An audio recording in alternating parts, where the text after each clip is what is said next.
Boşanmış kadınla ilişkide güven ne zaman gerçekten kurulur? Merhaba arkadaşlar, kanalıma hoş geldiniz.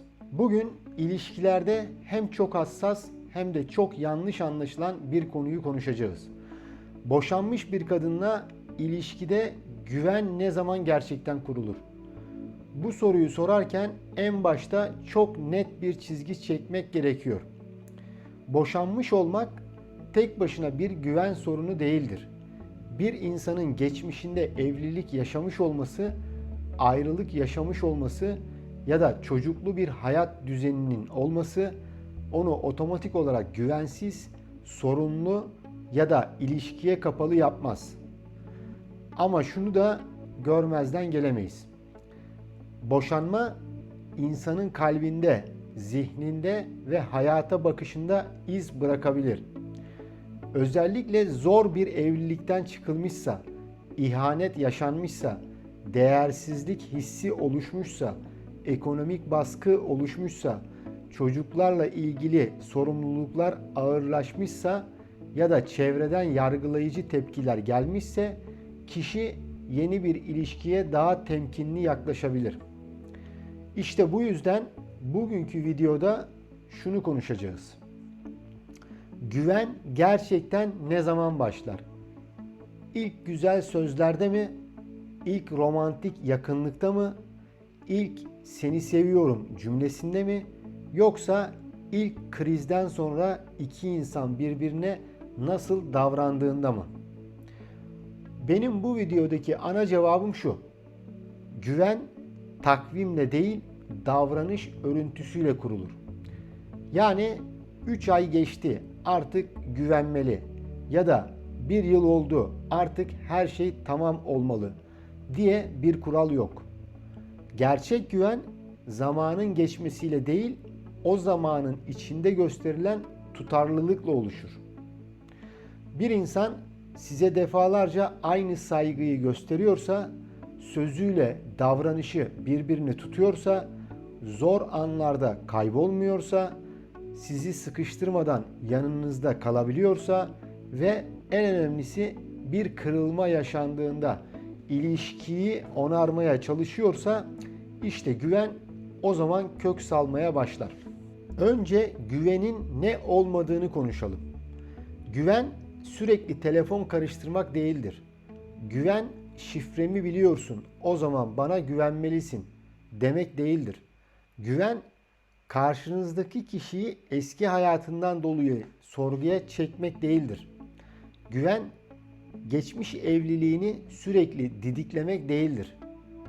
Güven ben farklıyım, bana hemen inanmalısın baskısı hiç değildir. Güven duygusal bir emniyet hissidir. Yani kişi şunu hisseder. Ben bu insanın yanında kendimi savunmak zorunda değilim. Açıldığımda küçümsenmeyeceğim. Korktuğumda baskı görmeyeceğim. Sınır koyduğumda terk edilmekle tehdit edilmeyeceğim. Bir sorun çıktığında ilişki hemen savaşa dönmeyecek. İşte asıl mesele budur. Psikolojide güven için bazen trust kelimesi kullanılır. Bu sadece yalan söylemiyor anlamına gelmez. Güven, karşınızdaki insanın davranışlarını öngörebilmek, ona dayanabileceğinizi hissetmek ve ilişkinin geleceğine dair içinizde bir emniyet duymaktır. Boşanmış bir kadınla ilişkide bu daha da önemlidir. Çünkü bazen kişi geçmişte tamdan en çok güvenmesi gereken yerde yaralanmıştır. Evliliğinde yalnız bırakılmış olabilir, aldatılmış olabilir, değersiz hissettirilmiş olabilir, sürekli suçlanmış olabilir, kendi duyguları yok sayılmış olabilir, ailesiyle, çocuklarıyla, ekonomik hayatıyla tek başına mücadele etmek zorunda kalmış olabilir. Böyle bir insan yeni ilişkide hemen teslim olmaz.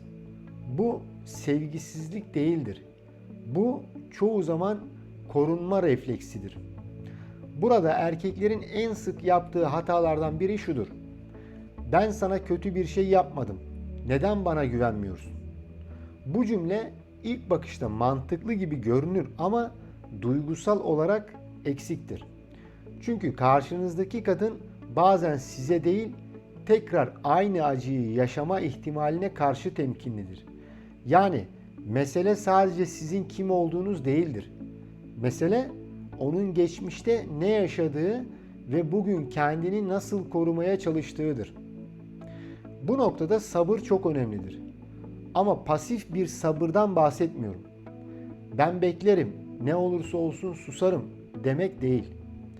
Aktif, saygılı ve tutarlı bir sabırdan bahsediyorum. Yani hem onun sınırlarını kabul etmek hem de kendi sınırlarınızı sağlıklı şekilde ifade etmek gerekir. Mesela karşınızdaki kadın geçmiş evliliğini hemen anlatmak istemeyebilir. Bu mutlaka sizden bir şey sakladığı anlamına gelmez. Bazen insan geçmişini anlatmaya hazır değildir. Bazen anlatırsa yeniden o duygulara döneceğinden korkar. Bazen de yeni ilişkisinin eski hikayesiyle kirlenmesini istemez. Ama burada denge önemlidir. Geçmişin bütün detaylarını anlatmak zorunda değildir. Fakat yeni ilişkiyi doğrudan etkileyecek konularda dürüstlük gerekir. Çocuk varsa, eski eşle iletişim sürüyorsa, hukuki ya da ekonomik süreçler devam ediyorsa bunların sağlıklı sınırlar içinde konuşulması gerekir. Güven burada başlar. Gizlilikle mahremiyet arasındaki farkı anlayınca. Mahremiyet şudur: geçmişimin her detayını şu an anlatmak istemiyorum. Gizlilik ise şudur: bugünkü ilişkimizi etkileyen önemli bir şeyi senden saklıyorum. Bu iki şey aynı değildir. Boşanmış bir kadınla ilişkide güvenin en önemli testlerinden biri eski eş konusudur. Özellikle çocuk varsa eski eşle belli bir iletişim devam edebilir. Bu durum tek başına bir tehlike değildir. Asıl soru şudur: bu iletişim açık mı, gerekli mi, sınırlı mı ve yeni ilişkiye saygılı mı? Eğer eski eşle iletişim çocuk, okul, sağlık, resmi işler gibi gerekli konularla sınırlıysa ve saklanmıyorsa bu güveni bozmak zorunda değildir. Ama eski eşle duygusal yakınlık sürüyorsa, gizli mesajlaşmalar varsa, yeni ilişki sürekli ikinci plana atılıyorsa, orada konuşulması gereken ciddi bir sınır meselesi vardır. Aynı şekilde yeni ilişkiye başlayan erkek de şunu bilmelidir: sürekli eski eşle yarışmaya çalışmak güveni arttırmaz. Ben ondan daha iyiyim, ben sana daha çok değer veririm, o seni hak etmemiş gibi cümleler bazen iyi niyetli görünse de kadının geçmişini küçümseyebilir. Halbuki güven eski ilişkiyi aşağılayarak değil, yeni ilişkide farklı bir deneyim yaşatarak kurulur. Gerçek güvenin kurulduğu en önemli yer kriz anlarıdır. Her şey güzel giderken herkes anlayışlı görünebilir. İlk buluşmalarda herkes daha dikkatli olabilir. Mesajlar güzel, sözler nazik, davranışlar romantik olabilir. Ama güvenin gerçek testi işler yolunda gitmediğinde ortaya çıkar. Mesela bir plan iptal olduğunda nasıl davranıyorsunuz? Karşınızdaki kadın bir konuda geri çekildiğinde onu hemen suçluyor musunuz? Eski bir yarası tetiklendiğinde yine mi geçmiş diye küçümsüyor musunuz? Çocuklarıyla ilgili bir sorumluluk çıktığında bunu rakip gibi mi görüyorsunuz? Bir tartışma yaşandığında hemen sessizliğe mi gömülüyorsunuz yoksa sakinleşip konuşmaya mı dönüyorsunuz? İşte güven bu anlarda kurulur.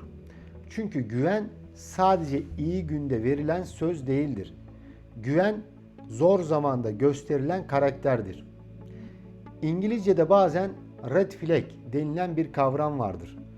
Türkçe'de buna kırmızı bayrak diyoruz. Yani ilişki içinde dikkat edilmesi gereken ciddi uyarı işaretleri. Boşanmış bir kadınla ilişkide de bazı kırmızı bayraklar vardır.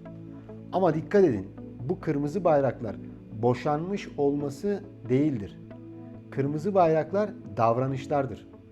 Mesela sürekli eski eşine dönmek istiyormuş gibi davranması bir uyarı işaretidir. Yeni ilişkiyi sürekli eski evliliğiyle kıyaslaması bir uyarı işaretidir. Size güven vermediği için değil, sizi kontrol etmek istediği için sürekli baskı kurması bir uyarı işaretidir. Her tartışmada zaten herkes aynı diyerek sizi hiç dinlememesi bir uyarı işaretidir. Ama aynı şekilde erkek tarafında da kırmızı bayraklar vardır. Boşanmış olduğu için kadını eksik görmek, çocuklarını yük gibi görmek, eski hayatını sürekli sorgulamak, ben seni kabul ettim gibi üstünlük kuran cümleler kullanmak, kıskançlığı sevgi sanmak, telefonunu kontrol etmek istemek, sosyal çevresini daraltmaya çalışmak çok ciddi uyarı işaretleridir. Burada özellikle şunu söylemek istiyorum. Eğer ilişkide korku, tehdit, baskı, hakaret, dijital takip, ekonomik kontrol, fiziksel şiddet ya da cinsel baskı varsa bu artık güven nasıl kurulur konusu değildir. Önce güvenlik gelir. Böyle bir durumda profesyonel destek almak, gerekirse Alo 183, KADES ya da Şönim gibi resmi destek kanallarına başvurmak önemlidir. Çünkü sağlıklı ilişki korkunun olduğu yerde kurulamaz. Şimdi gelelim en önemli soruya. Güven ne zaman gerçekten kurulmuş sayılır? Bir, sözler ve davranışlar uyumlu olduğunda. Bir insan yanındayım deyip zor anda kayboluyorsa güven oluşmaz. Sana değer veriyorum deyip sınırlarınızı hiçe sayıyorsa güven oluşmaz. Ben farklıyım deyip her tartışmada aynı eski yaraları kanatıyorsa güven oluşmaz. Ama küçük sözlerini tutuyorsa, arayacağını söylediğinde arıyorsa, gelemeyeceği zaman önceden haber veriyorsa, zor bir konuda konuşurken kaçmak yerine kalabiliyorsa güven yavaş yavaş oluşur. 2. Kadın kendini açıklamak zorunda değil, anlaşılmakla özgür hissettiğinde. Boşanmış bir kadın bazen sürekli kendini savunmak zorunda bırakılmış olabilir. Neden boşandın? Kim suçluydu? Eski eşinle hala konuşuyor musun? Çocukların babasıyla ilişkin nasıl? Ailen ne dedi? Gibi sorular üst üste geldiğinde bu bir tanıma süreci olmaktan çıkar, sorguya dönüşür. Güvenli ilişki ise şunu söyler. Anlatmak istediğinde dinlerim. Bilmem gereken bir şey varsa dürüstçe konuşuruz. Ama seni geçmişin yüzünden yargılamam. 3. İlk büyük anlaşmazlıktan sonra ilişki onarılabiliyorsa. Bence güvenin en gerçek başladığı yer burasıdır. Çünkü hiç tartışmayan çift yoktur. Hiç kırılmayan insan yoktur. Asıl mesele kırılma yaşandığında ne olduğudur. Bir taraf tamamen kapanıyor mu? Diğer taraf saldırıyor mu? Suçlama mı başlıyor? Eski defterler mi açılıyor? Yoksa iki tarafta sakinleşip şunu diyebiliyor mu? Burada bir şey oldu, ben seni incittim ya da sen beni incittin, bunu konuşalım. Birbirimizi kaybetmeden çözebilir miyiz? İlişkiyi taşıyan şey kusursuzluk değildir. Onarım becerisidir. 4. Sınırlar netleştiğinde. Boşanmış bir kadınla ilişkide sınırlar çok önemlidir. Çünkü onun hayatında sadece romantik ilişki olmayabilir. Çocukları olabilir. Eski eşle zorunlu iletişim olabilir. Ailesinin baskısı olabilir. Ekonomik sorumlulukları olabilir. Kendi iyileşme süreci olabilir. Bu yüzden sağlıklı bir erkek şunu yapar. Her şeyi kişisel algılamaz. Ama her şeyi de belirsiz bırakmaz. Mesela şunu konuşabilir. Çocuklarınla zamanın benim için değerli. Bunu anlıyorum. Ama bizim ilişkimiz de düzenli ve saygılı bir ritme oturtmamız gerekiyor. Ya da eski eşinle çocuklar için iletişim kurmanı anlıyorum. Ama bu iletişimin sınırlarını bilmek beni daha güvende hissettirir. Bu tür konuşmalar baskı değildir. Eğer sakin, saygılı ve açık yapılırsa güveni arttırır. 5. Geçmiş bugünün üzerine gölge gibi düşmediğinde. Boşanmış bir kadın geçmişini tamamen unutmak zorunda değildir. Zaten insan yaşadıklarını silmez. Ama geçmiş bugünkü ilişkinin merkezine oturuyorsa, her karar eski eşe göre alınıyorsa, her tartışma eski evliliğin devamı gibi yaşanıyorsa orada güven zorlaşır. Güven geçmişi inkar etmekle değil, geçmişi doğru yere koymakla kurulur. Yani geçmiş vardır ama direksiyonda değildir. 6. Kadın sizin yanınızda daha kontrollü değil, daha doğal olmaya başladığında. Bu çok önemli bir işarettir. Eğer bir kadın sizin yanınızda sürekli kendini kasıyorsa, her kelimesini ölçüyorsa, yanlış anlaşılmaktan korkuyorsa, duygularını saklıyorsa, güven henüz tam kurulmamış olabilir. Ama zamanla daha rahat konuşuyorsa, kırılınca bunu söyleyebiliyorsa, ihtiyaçlarını dile getirebiliyorsa, bugün iyi değilim diyebiliyorsa, geçmişinden bir parçayı güvenle paylaşabiliyorsa bu iyi bir işarettir. Çünkü güven insanın mükemmel görünme ihtiyacını azaltır. 7. Siz de kendi duygularınızı sağlıklı şekilde söyleyebiliyorsanız. Burada sadece kadının güvenmesi yetmez. Erkek de kendini güvende hissetmelidir. Sürekli anlayan, sürekli bekleyen, sürekli alttan alan ama kendi duygularını hiç söylemeyen biri olmak sağlıklı değildir. Güven karşılıklıdır. Erkek de şunu diyebilmelidir. Seni anlıyorum, geçmişte zor şeyler yaşadığını biliyorum ama ben de sürekli eski hikayenin içinde yargılanıyormuş gibi hissedersem yorulurum. Bunu birlikte daha sağlıklı bir yere taşıyalım. Bu cümle suçlama değildir. Bu ilişkiye sahip çıkmaktır. Şimdi kısa bir örnek üzerinden düşünelim. Diyelim ki kadın eski eşinden çocukla ilgili bir mesaj aldı. Erkek bunu gördü ve içinde kıskançlık yükseldi. Güvensiz bir tepki şöyle olurdu. Demek hala konuşuyorsunuz. Sen onu unutamamışsın. Ben bu ilişkiye nasıl güveneyim? Bu cümle ilişkiyi kapatır. Daha sağlıklı bir tepki ise şöyle olabilir. Bu konu beni biraz tetikledi. Seni suçlamak istemiyorum. Sadece bu iletişimin sınırlarını birlikte bilmek istiyorum. Çocukla ilgili olduğunu anlıyorum ama bizim ilişkimizin de güvende kalmasına ihtiyacım var. Aradaki fark çok büyük. Birincisi saldırı, ikincisi bağ kurar. Başka bir örnek verelim. Kadın bazen yakınlaşıyor ama sonra geri çekiliyor. Erkek bunu hemen beni sevmiyor diye yorumlarsa ilişki gerilir. Ama şöyle düşünürse daha sağlıklı olur. Belki de yakınlık onun için hem güzel hem de korkutucu. Belki bir tarafı istiyor, bir tarafı korunmaya çalışıyor. Bu anlayış erkeğin kendini yok sayması anlamına gelmez.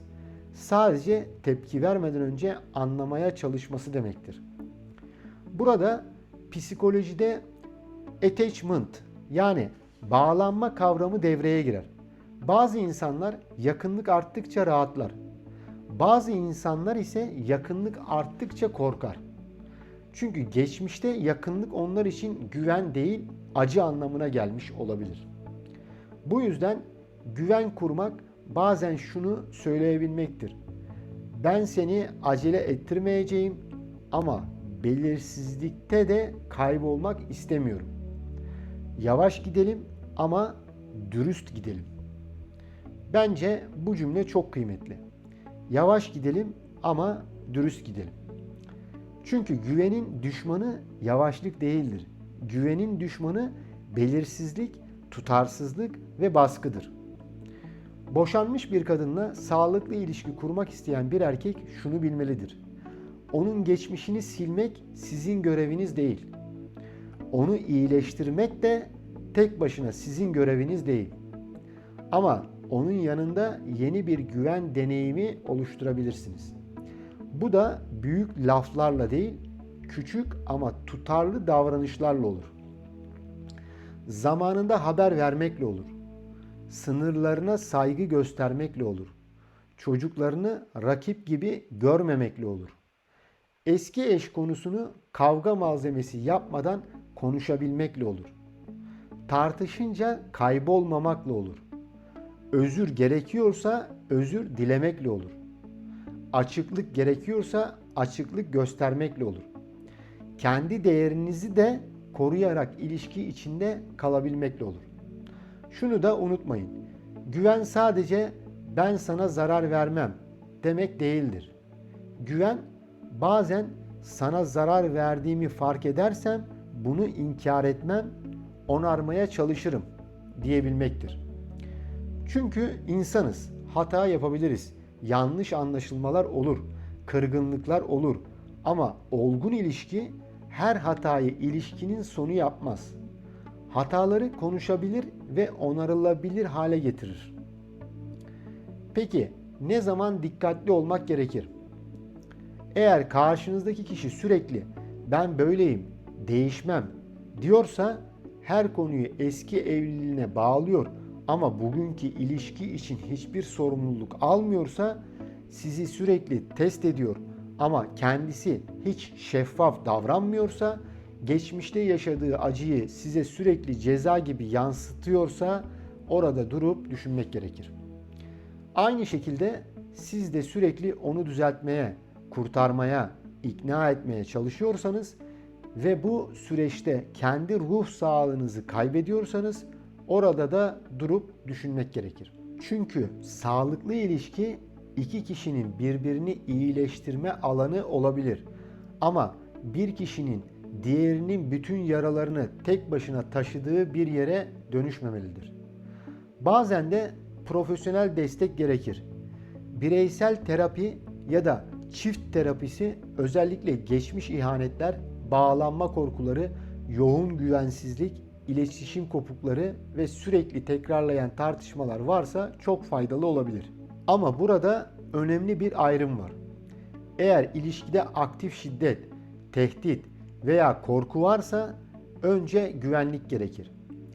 Böyle durumlarda çift terapisi her zaman ilk adım olmayabilir. Önce kişinin kendini güvende hissetmesi gerekirse resmi destek alması gerekir.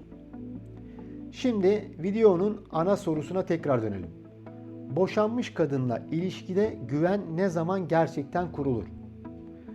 Bir kadın sizin yanınızda geçmişini inkar etmek zorunda kalmadan bugün de var olabiliyorsa, sınır koyduğunda cezalandırılmıyorsa, çocuklarıyla olan hayatı tehdit gibi görülmüyorsa, eski eşiyle gerekli iletişimleri açık ve sınırlı şekilde konuşabiliyorsa, kırıldığında bunu söyleyebiliyorsa, siz de kırıldığınızda bunu saldırmadan anlatabiliyorsanız, ilk krizden sonra ilişki dağılmak yerine daha dürüst hale gelebiliyorsa, işte güven o zaman gerçekten kurulmaya başlar. Yani güven ilk heyecanda değil, ilk zorlanmadan sonra anlaşılır. Güven güzel sözde değil, zor anda tutarlı davranışta görünür. Güven bana inan demekle değil, inanılabilir biri olmakla oluşur. Ve belki de en önemlisi şudur. Boşanmış bir kadın sizin ne kadar iddialı konuştuğunuza değil, yanınızda ne kadar güvende kaldığına bakar. Bu videodan aklınızda tek bir cümle kalacaksa o da şu olsun. Güven sözden çok davranıştır. Zamandan çok tutarlılıktır. Aşktan çok emniyet hissidir. Eğer bu videoda kendinizden bir parça bulduysanız yorumlara şunu yazın. Güven sözle mi kurulur, davranışla mı? Videoyu beğendiyseniz beğen butonuna basmayı, kanalıma abone olmayı ve bildirim zilini açmayı unutmayın. Bir sonraki videoda boşanma sonrası ilişkilerde bağlanma korkusunu ve eski yaraların yeni ilişkiye nasıl taşındığını konuşabiliriz. Kendinize çok iyi bakın. Sağlıklı, saygılı ve güvenli ilişkilerde buluşmak üzere.